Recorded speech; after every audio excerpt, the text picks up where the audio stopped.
நான் தான் உன் தலையெழுத்தை எழுதிய உன் உறவு பேசுகிறேன். இது புதைக்கப்பட்ட சமுதாயம் அல்ல, விதைக்கப்பட்ட சமுதாயம்.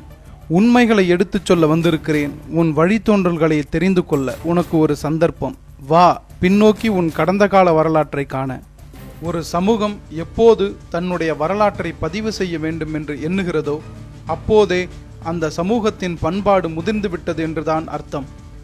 தன்னை பற்றிய ஒரு தெளிவான சுய அடையாளத்தை உருவாக்கி கொண்ட பின்னர்தான் அச்சமூகம் தான் என்றே உணர்கிறது.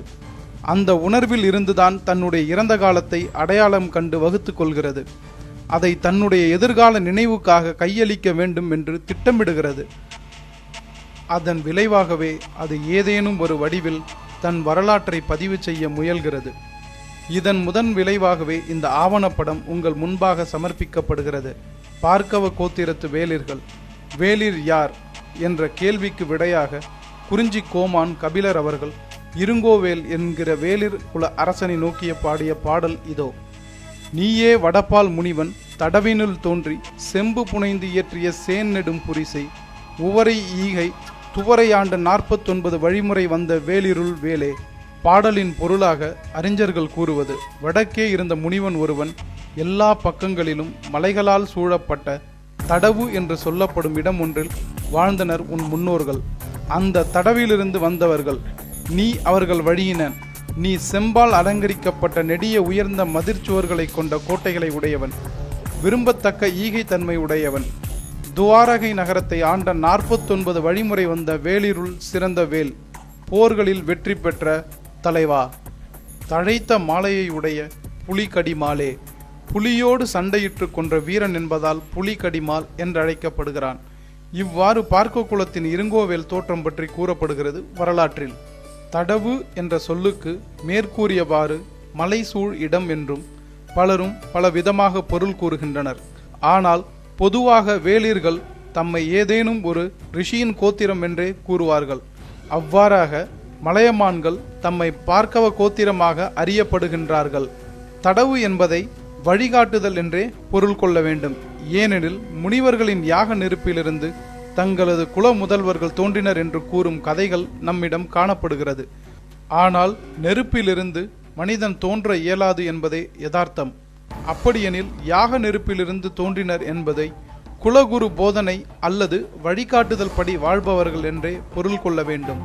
குல குருக்களின் போதனை வழி நடத்தலின் பேரிலேயே தேவர், அசூரர் போன்றோரும் புராணம் மற்றும் வரலாற்று அரசர்களும் கூட நெறிப்படுத்தப்பட்டுள்ளனர். குலகுரு என்பதையே முனிவன் என்றும் தடவு என்பதை கோத்திரம் என்றும் வழிகாட்டும் நெறிமுறை என்றே பொருள் கொள்வது சரியானதாக இருக்கும். வேளிர்கள் என்போர் துவாரகையிலிருந்து தந்தை வழியில் சூரிய குலமாகவும் தாயார் வழியில் யது வம்சமாகவும் கண்ணன் எனப்படும் யாதவ அரசரால் தென்னகம் நோக்கி அனுப்பப்படுகின்றனர். அது ஏதேனும் ஒரு போரின் நிமித்தமாகவோ எல்லைகளை விரிவு கொள்ளும் நோக்கத்தோடோ இருக்க வேண்டும். ஆய்வுகளின்படி தோராயமாக 3300 ஆண்டுகளுக்கு முன் துவாரகையிலிருந்து தென்னகம் நோக்கி வந்துள்ளனர். அப்படி வந்தோர்தான் தற்பொழுது வேளிர் குடியினர் என்று அழைக்கப்படுகின்றனர். அதனால் தான் கோத்திரம் கூறும் மரபு வேளிர்குல சத்திரியர்களிடையே காணப்படுகிறது. வேளிர்களுள் இருங்கோவேல், மலையமான் திருமுடிக்காரி, பாரி வள்ளல் யாவரும் பார்க்கவ குலத்தவர்கள் சத்திரியர்கள். வேளிர்களை வெள்ளாளர்களோடு தொடர்பு படுத்தி கூறிக்கொள்வது தன் சார்பு கொள்கை மட்டுமே. வேல் என்பவன் அரசன், அவர்களால் ஆளப்படுபவர் வெள்ளாளர். இதுவே உண்மை. பார்க்கவ குல மக்கள் மலாடர், மலையர், சேதியர், மழவர் என்று குறிப்பிடப்படுவதும் உண்டு. பார்க்கவ குல மக்கள் வேளாண்மையில் ஈடுபடுவதால் வெள்ளாளர் போன்ற ஒரு சாதியாக பொதுவாக அறியாமையால் கருதப்படுகின்றனர். ஆனால் உண்மையில் மறவர், மழவர், மலையர், மலாடர், சேதியர் என்ற சத்திரிய சமூகமான இவர்கள் எவ்வாறு எப்பொழுது நில உடைமையாளர்களாக வேளாண்மை தொழில் இறங்கினர் என்று வரலாற்று ஆராய்ச்சியாளர்கள் செய்த ஆய்வு இதோ உங்கள் முன்பாக. திரு நெபுரு கரோஷிமா அவர்கள் ஊட்டத்தூர் ஈஸ்வரன் கோவிலில் இருக்கும் 3ஆம் ராஜராஜனின் காலத்தை சேர்ந்த 7 கல்வெட்டுகளை ஆய்வு செய்து பார்க்கவ குல மக்கள் காவிரியின் கிழக்கு பகுதிகளில் பெரிய அளவிலான நில உடைமை பெற்று சோழர்கள் வீழ்ச்சிக்கு பின்னர் விவசாயத்திற்கு திரும்பினார்கள் என்று கூறுகிறார் நெபுரு கரோஷிமா.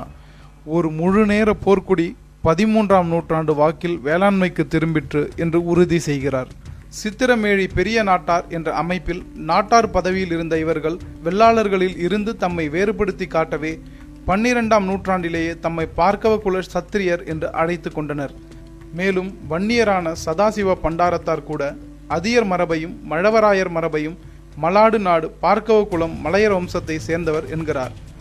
காரி வழிமுறையும் காசினியில் வேளிர் வேல்பாரி வழிமுறையும் பல்கற்கே நீர் உள்ளீர் முது கபிலர். கோவர் கோமான் மலையமான் வம்சமாக ஆதாரபூர்வமாக வாலிகண்டபுரம் கல்வெட்டு, வரஞ்சுரம் கல்வெட்டு, மேலும் திருச்செங்கோட்டில் 50 கல்வெட்டுகள் மற்றும் செப்பேடுகள், 16, 17ஆம் நூற்றாண்டை சேர்ந்த மோரூர் கல்வெட்டுகள் மூலமாக தென்னிந்திய அரச குலங்களில் மலையமான் குலமும் முக்கியமான ஒன்று என்று அறிய வருகிறது. மூவேந்தரின் சதியால் ஏற்பட்ட பாரியின் மறைவிற்கு பின் தந்தையை இழந்து நின்ற பாரி மகளிரை புலவர் கபிலர் பெருமான் தனது முயற்சியால் மூவேந்தரின் முன்னிலையில் பாரி மகளிரை மலையமான் தெய்வீகனுக்கு திருமணம் செய்வித்தார். அவர்களின் வழிவந்தோராக தெய்வீகராஜனின் சந்ததியினர் மலைய மன்னர் நரசிங்க முனையரையர், நத்த மன்னர் மெய்ப்பொருள் நாயனார், சுருதி மன்னர் குலசேகரன் என்ற மூவர். அதில் மலையை ஆட்சி செய்பவர் மலையமான் எனவும் சமதளத்தை ஆட்சி செய்பவர் நத்தமான் எனவும் மண்ணும் கல்வி வீரம் எல்லாவற்றிலும் சிறந்து தேர்ந்தவர் சுருதிமான் எனவும் வழங்கப்பட்டார்கள். பார்க்கவ குலத்தாராகிய உதயன் சேரலாதன் மரபினர் வஞ்சி இன்றைய கரூர் மற்றும் இன்றைய கொச்சி பகுதியை ஆண்ட உதயன் சேரலாத மரபினரும் பார்க்கவ குலத்தோரே. இவர்கள் தம்மை சூரிய குலமாகவும் அக்னி குலமாகவும் கூறிக்கொள்வர்.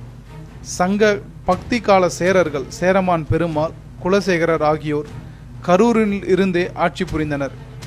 இந்த உதயன் என்ற சூரிய குல சேர மரபினர்களில் வந்தவர்களே பிற்கால பெருமாள் மன்னர்கள். இதில் இருந்து தோன்றிய வம்சமே உதயன் சேரலாதனின் வம்சம். பார்க்கவ குல சோழர்கள். உங்களுக்கு ஒரு சிறு சந்தேகம் வர வேண்டும். வேளிர்களும் பார்க்கவ குலம் என்று கூறுகிறீர்கள், சேரர்களையும் சோழர்களையும் பார்க்கவ குலம் என்று கூறுகிறீர்கள். உங்கள் சந்தேகம் நியாயம்தான். ஆனால் உண்மை என்னவென்றால் பாண்டியர்கள் மட்டும்தான் பழைய குடியை சார்ந்தவர்கள். சேரர்களும் சோழர்களும் வேளிர்களில் இருந்து கிளைத்த அரச வம்சம்தான் என்பது வரலாற்று ஆய்வாளர்களின் முடிவு என்பதை நீங்கள் கவனத்தில் கொள்ள வேண்டும். கண்டராதித்த சோழன் தொண்டைமானாற்றுஞ்சின உடையார், ஆனைமே துஞ்சின உடையார் என்று குறிப்பிடப்பட்டுள்ளார். கண்டராதித்தனின் மனைவி செம்பியன் மாதேவியார் மலைநாட்டு மழவராயர் மகள். உடையார் குலமும் மழவராயர் குலமும் இதன் ஒரு உட்பிரிவுதான். அபிதான சிந்தாமணி என்னும் நூலில் கரிகாலனும் மலையமானும் நண்பர்கள் என்று கூறியுள்ளது. கரிகாலன் சிறுவனாய் இருந்த பொழுது அவனது உறவினர்கள் அரியணைக்கு போட்டியிட்டு அதற்கு உரிமையான கரிகாலனை பொய் வழக்கிட்டு சிறையில் அடைத்தனர். சிறையிலிருந்து தப்பிய கரிகாலன் மலையமான் பாதுகாப்பில்தான் வளர்ந்துள்ளார். கரிகாலன் தந்தை இளஞ்சேத் சென்னி வடுகரை வென்று பாழி அரணை அழிக்க மலையமான் பெரும் படைகள் கொடுத்து உதவியுள்ளார். இளஞ்சேத் சென்னியால் வெல்லப்பட்ட பாழியின் மகன் 11 வேளிர்களை சேர்த்து கொண்டு போர் தொடுத்துள்ளான். இங்கு மலையமான் பகை கொண்ட வேளிர்களில் சேர்க்கப்படவில்லை. கரிகாலனின் பெயரர்களாக அறியப்படும் கிள்ளி வளவன், நலங்கிள்ளி, நெடுங்கிள்ளி ஆகியோரின் காலத்தில்தான் சோழ நாடு 3ஆக பிரிந்தது. அதே சமயம்தான் மலையமான் திருமுடிக்காரி வேந்தனுக்கு பாதுகாப்பும் படைபலமும் அளிக்கக்கூடிய வலிமை பொருந்திய தனி முடிசூடிய அரசராக இருந்தார். டாக்டர் ராசமாணிக்கனார் ஒரு கட்டுரையில் திருமுனைப்பாடி நரசிங்க முனையரையர் என்ற மலையமான் தான் சுந்தர சோழனை வளர்த்தும் பாதுகாத்தும் வந்துள்ளார் என்று கூறியுள்ளார். ஏன் சோழர்கள் மீது மலையமான்களுக்கு இவ்வளவு அக்கறை? காரணம் மிக வலுவானதே. சோழனின் கிளைக்குடி என்று கூறப்படும் குடிகளில் பாதி மலையமான்களின் குடிப்பட்டங்களே. அவையாவன மலையமான், சேதிராயர், கொங்குராயர், முனையரையர், மழவரையர் ஆகும். சேதிராயர் என்பதை சூரியகுலத்தின் ஓர் குடி என்றே கூறியுள்ளனர். சேதிகுலத்தின் இளம் சேத் சென்னிதான் கரிகால் சோழனின் தந்தை என்று ஒரிசா புவனேஸ்வரில் இருக்கும் கரவேலர் கல்வெட்டு குறிப்பிடுகிறது.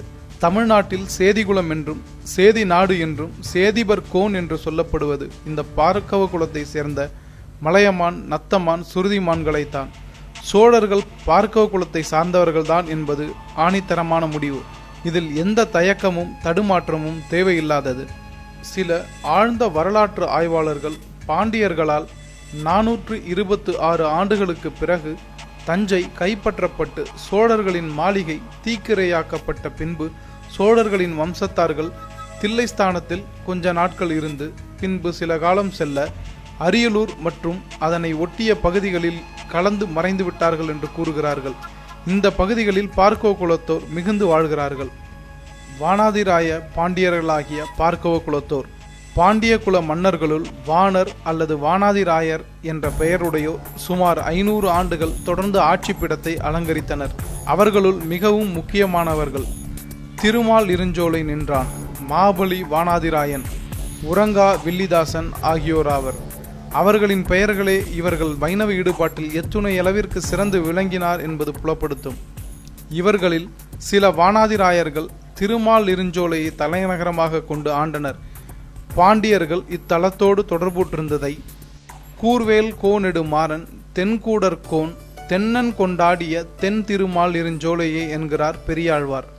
இதனால் தொன்று தொட்டு பாண்டியர்கள் இப்பெருமானுக்கு தொண்டு பூண்டிருந்ததை அறியலாம். வானாதிராய பாண்டியர்கள் வம்சத்தை ஸ்தாபித்தவர்கள் நடுநாட்டிலிருந்து, அதாவது மலையமான் நாட்டிலிருந்து சென்ற வானாதிராய நயினார் வம்சத்தை சேர்ந்தவர்கள் என்று வரலாற்று ஆய்வாளர்கள் குறிப்பிடுகிறார்கள்.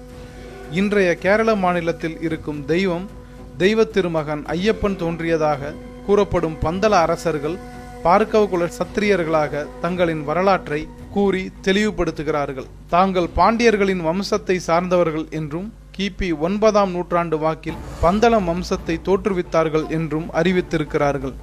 இந்த வரலாற்று ஆவண படைப்பு கடந்த காலத்தின் வரலாற்று பெருமை பேசுவதற்கு அல்ல, ஒரு இனத்தின் வாழ்ந்த வரலாற்றை மீட்டெடுத்து அந்த இனத்தை சுயமரியாதையோடு நிகழ்கால சூழலுக்கு தயார் செய்வதே எங்கள் நோக்கம். வரலாற்றை ஒரு சமூகம் உருவாக்கி கொண்ட பின் ஒருபொழுதும் அதன் தொடர்ச்சி அருந்து போகாது.